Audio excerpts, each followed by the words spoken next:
24 hours a day, 365 days a year. WOCA News. Variety. Information. Now. Keep your arms and legs on the inside at all times. The most trusted name in news, Fox News, every half hour, only on 96.3 FM, 1370 AM, The Source. WOCA. Ocala's information station, 1370 WOCA. Ocala.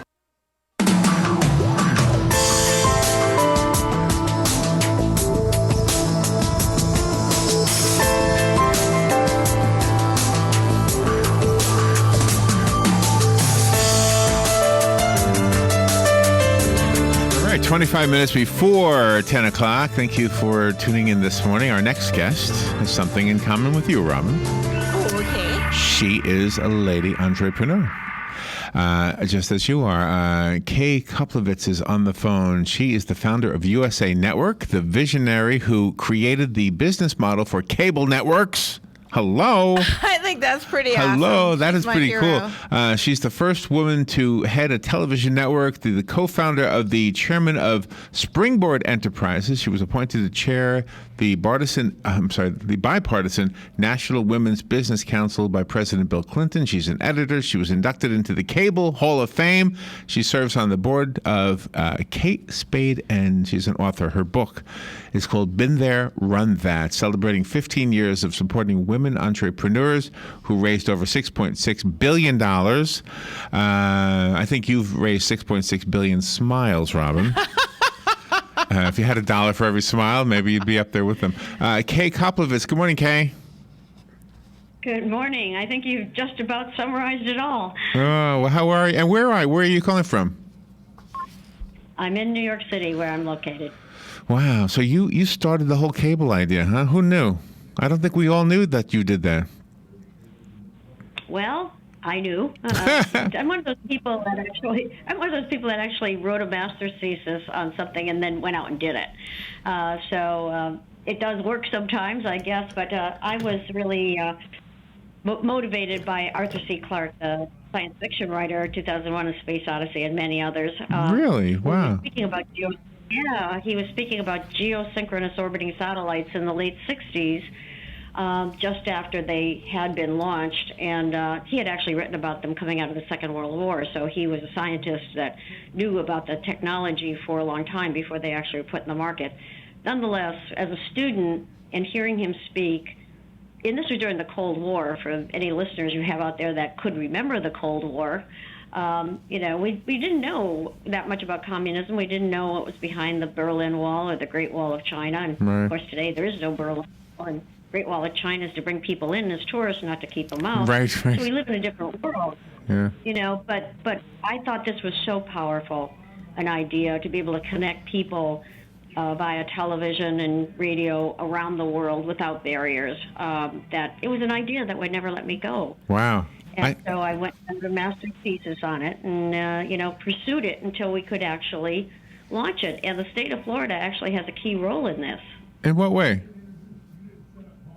We brought, we demonstrated on September 30th, 1975, the practical use of these powerful geosynchronous satellites for commercial purposes by bringing the Thrilla from Manila around from Manila, the Philippines, to Vero Beach, Florida, to demonstrate for congressmen and senators who were assembled there the powerful use of these satellites for commercial purposes, that is, bringing television into the homes of viewers.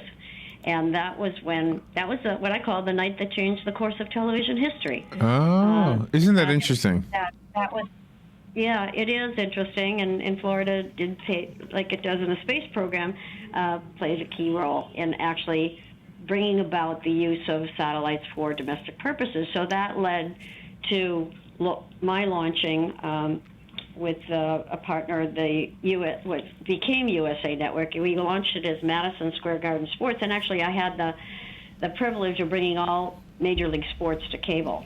This was before ESPN. Wow, so we have it was Joe Frazier and Muhammad Ali to thank for the cable TV too, in a way. We do. We do, and I think this weekend's matchup in boxing is probably going to get very close to reading up there with all the hype and actually its accessibility to so many homes around the globe. Wow, very cool. So the book. Tell me about the book, the Been There, Run That. Now, it says in my notes here that it's celebrating women entrepreneurs. Are you focusing on individual entrepreneurs, different ladies? What we do is we focus on women-led companies in technology and life sciences. So technology is applied across all kinds of industries, and the life sciences like biotech and devices and diagnostics. Because these are companies that have to raise outside capital in order to be competitive. Mm-hmm. And while I ran USA for over 2 decades and built it into a multi-billion-dollar business and also launched the Sci-Fi Channel and USA International, when I was leaving, President Clinton asked me to chair the National Women's Business Council, which was really to report to Congress on the progress of women-led businesses. That wasn't really a big enough platform for me. I mean, it wasn't going to. I wanted results. I wanted to do something to get real results. And I said to him, I would like to get women into private capital in scalable businesses, because that's really, really building something of long sustainability and changing the economics of our economy. So he said, fine, go ahead and do that if you want to do that. So I did, and I went to Silicon Valley with some colleagues, and Amy Millman, who runs Springboard Enterprises today and did when we started it, was really to identify women in these new fields, and people thought there weren't any. And women were invisible. So are women somehow contacting Springboard Enterprises because they feel that they were turned away by the traditional capital outlets because they were women? Is that what I'm understanding here? That's not quite right. No, okay. Women were not being rejected. They were not connected. So they couldn't be rejected because they weren't connected. Oh, and okay, so okay. They really didn't get in front of the right. Now I'm talking about venture capital. I'm talking about equity capital. And so what we did was we did a call out. We had 350 applications, and when I saw them come in, I thought, this is really an underfunded market that needs to have, access to this market. So we selected 26 of those first 350 to present in Silicon Valley in January 2000. Oh, and it was really quite a surprise for people because they had never seen women present in these sort of demo day type things. And what's more amazing about it is 22 of them got funded. Okay, and are some of them, are they household names 15 years later? Some of them are. Yeah. They're not generally consumer products, but people know Zipcar. They probably know the Roomba from iRobot.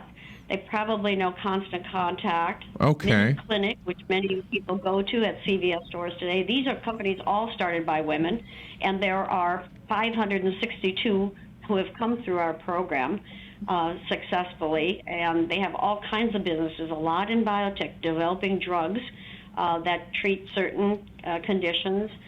There's one coming through right now that has a treatment for autism, and when it comes to market, will be the first treatment for autism on the marketplace. There are lots of really exciting things. Oh, wow. Company with a needleless injector, so when you go to the pharmacy to get your flu shot, it won't be a needle, it'll be a needleless injector, just a little air, poof, and there you go. No big sore arm for a week or anything like that. I mean, there are really wonderful things coming to market, but a lot of things even in fashion tech, wearable technology, things like that. We have a lot of women in software development, software that is, for any kind of that is so cool. This is this news is so positive because women are out there. They are doing things. They're getting results.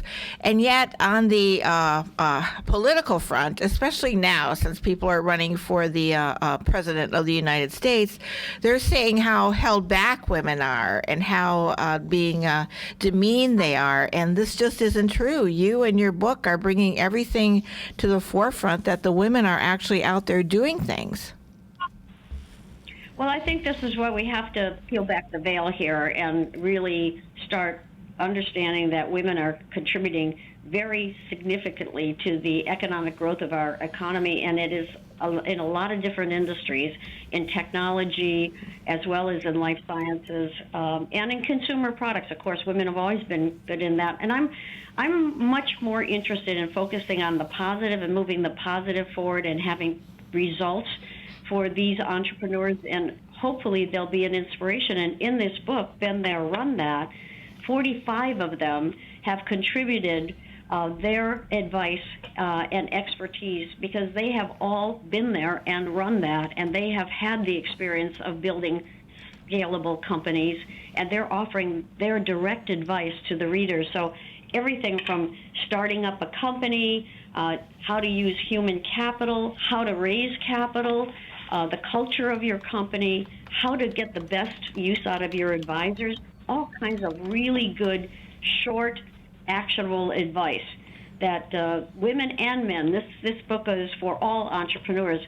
It is the voice of women, but for all entrepreneurs, and I think is a very practical. It's wonderful to have business books that give you, sort of the grand scheme and talk about how Mark Zuckerberg built Facebook, but it doesn't really help you it might inspire you, but it doesn't help you get from putting one foot in front of the other and actually building a business. That's a really good point. Kay, I think we need to take a little break, but we will come back. Kay Koplovitz is our guest, and my goodness, what a contribution she's made to all of us. You can thank her for cable TV, by the way. Oh, yes. She's the founder of the USA Network and so many other things. Her book is called Been There, Run That, celebrating 15 years of supporting women entrepreneurs who raised over $6.6 billion. Just before the break, I want to tell you, Kay, why I said Robin raised 6.6 billion smiles and why she's an entrepreneur. Because Robin and I, gosh, years and years ago, we still have stuff on the internet, but we were a children's act. And Robin got a hold of somebody with digital cable radio and got us onto digital cable radio. And so there's a small time little children's singer-songwriter duo. Suddenly we're on this big thing that nobody ever heard of before, and I think we were considered the first actual show on the For Kids Only channel on and that's because of Robin. We had an hour-long show. It is because of Robin. Stories. Oh, fantastic! That is a fantastic story. I'm so glad to hear it. Thank you for sharing it with me. Oh, yeah, and you can't measure the dollars because there really were none, but there were smiles. There were a lot of smiles, and we're happy about that. So 6.6 billion smiles. Maybe not that many smiles, but maybe 6.6 thousand. I don't know. So anyway, I'm just proud to point that out. A lot of people don't realize what Robin has done. Kay, we'll take a little break and we'll be right back. Okay? Thank you. The weather is brought to you by myfwc.com. Safe boating is no accident. For today, intervals of clouds and sun becoming breezy and less humid, the high 78 to 82. Tonight will be mainly clear and comfortable with a low of 56 and a few inland spots, 62 along the coast. Tomorrow, mostly sunny, breezy and pleasant, high 79 to 83. Saturday, nice with sunshine, high 78 to 82. From the Florida Weather Center, I'm meteorologist Joe Lundberg.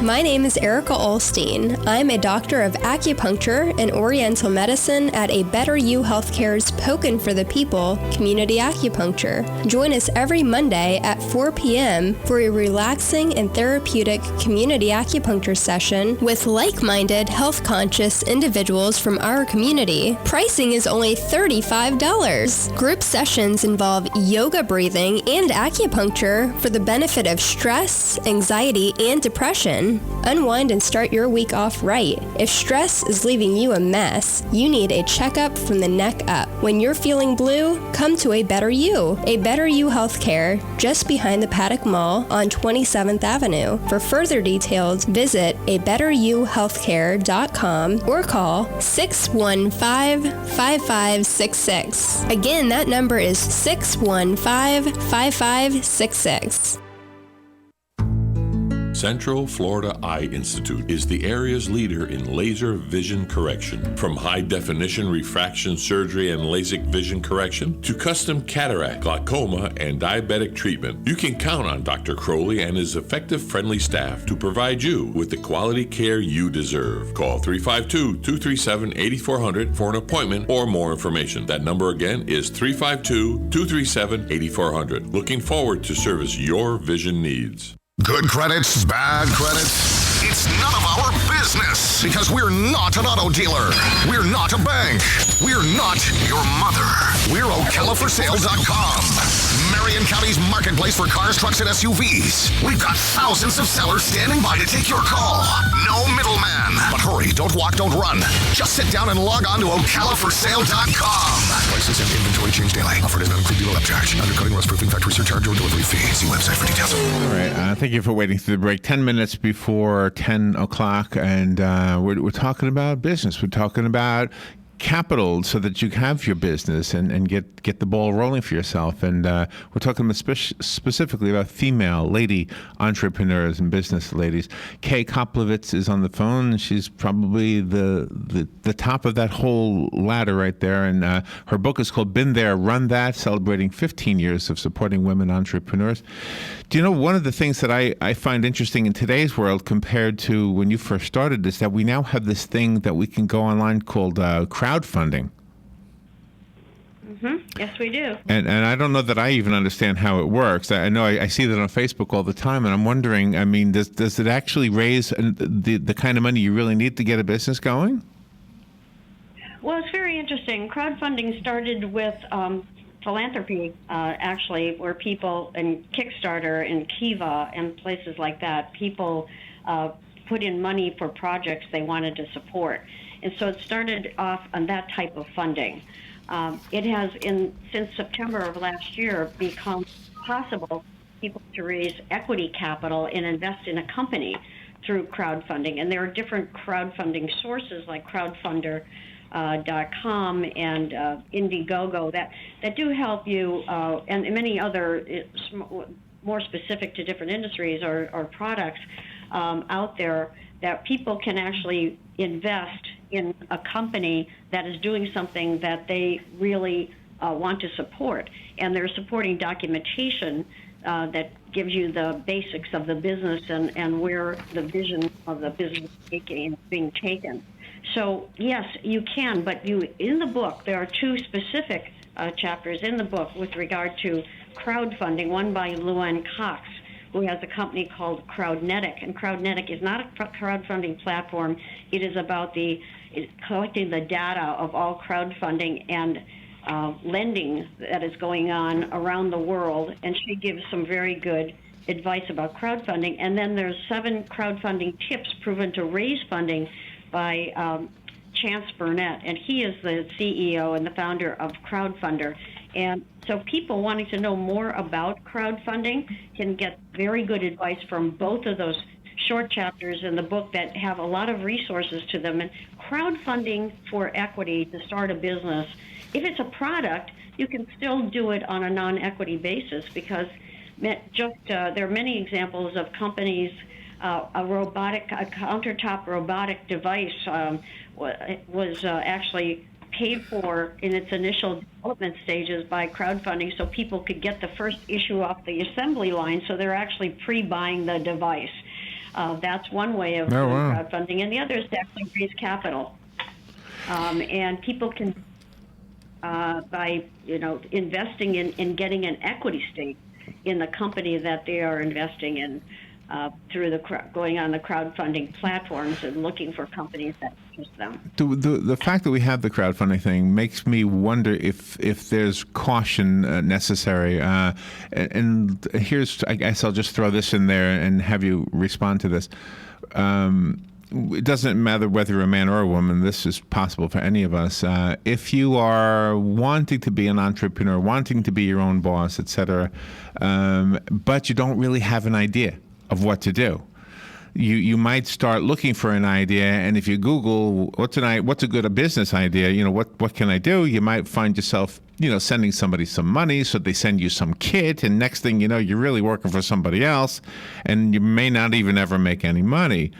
And the same thing might go if you just decide to do it completely yourself. Let's say, okay, I'm going to start a house painting business or something like in your hometown, but I need a couple $1,000s to buy a truck, and you just think that this is the one way to do it is through crowdfunding. It might, I don't know. I guess I'm really asking, could it backfire on you? Well, I think there are certain kinds of businesses that are more likely to raise money crowdfunding than others, and I don't think the example that you gave, help me buy a truck, would be one of them that would probably would not attract that much attention. But right. you can learn how to do a crowdfunding campaign in the article in the book, 7 Crowdfunding Tips, because to do crowdfunding takes a lot of energy also. You have to be a very articulate spokesperson for your product or service. You have to be able to produce a good video that you're talking to potential investors. You have to have a network of people that you can at least start with to promote your product or service out to, like your own friends and family, your Facebook connections, your other connections that you might have. And then you really have to follow through with a lot of promotion, social media promotion, which doesn't cost a lot of money, but it takes time. It's time consuming. So you have to be the spokesperson and the driver of getting people behind your product or service. But people can find out much more about it by just going on one of these crowdfunding platforms and looking at what other people are doing. And you will see which ones you think are more successful. And then you could go on a site like crowdfunder.com, and they have a lot of information there about how to start up crowdfunding. So let's say, for example, somebody wants to start a business that would be a design business, designing clothing, for example, which a lot of women do, or a cosmetic business of some sort, or hair care product service. And you could go on and see what other people are doing for that, and look at how they're presenting themselves, and I think learn quite a bit. And you might, if you're hitting a marketplace that is underserved, and they're out there looking at different places to fund businesses that they have an affinity for, you could possibly attract them if you did a good marketing campaign yourself. So that's really what it's all about. And then you're actually giving up some equity, so you have to have a term sheet for people to be able to look at, read, and sign with their contribution. And even those term sheets are listed on a place like Crowdfunder and many others, and there are other examples in the book with regard to where you can find the legal term sheets that you can just download and adapt and use. So a lot of stuff is actually available free online. You also address in your book the life's the balance in life, because women they get pregnant, they want to have families, but they still want to work. They do like to climb the corporate ladder and have a career for themselves, as do men. Just because the woman can carry the baby doesn't mean that the dad doesn't have that kind of responsibility. But you also address that issue in your book, that women and men can have this kind of a life's balance. You can make money, have a career, provide for your family, and still have time to take vacations. Well, balance is a loaded word in many ways, because I'm not sure all of us find the perfect balance, but we do. Entrepreneurs, women, and women expecting. We've had a number of women who are actually maybe 7 or 8 months pregnant, actually pitching for funding at our events because they've gone through our program. And the reason they can do it is because they believe they're doing something that they're very passionate about, and that they are taking responsibility for delivering not only their baby, but their business, and can do it in a flexible way that suits their schedule. So they know they're on 24/7 on their business, but they can fit it into a schedule that is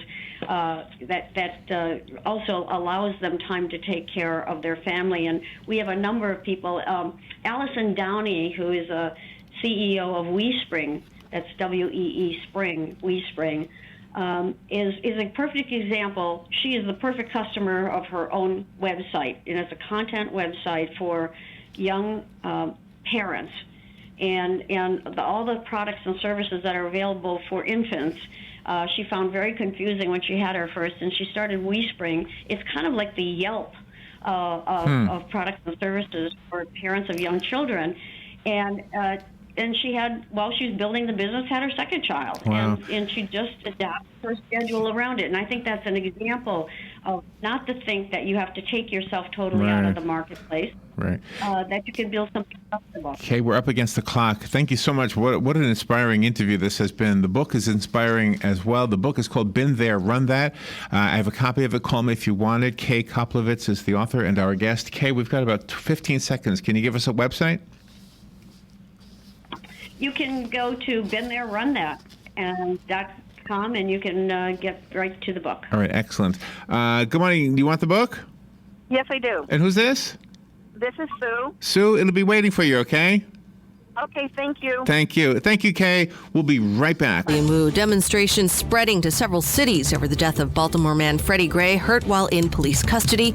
Meanwhile, a probe continues. Citing police documents, the Washington Post reports a prisoner who was in a Baltimore police van with Freddie Gray believed the 25-year-old was trying to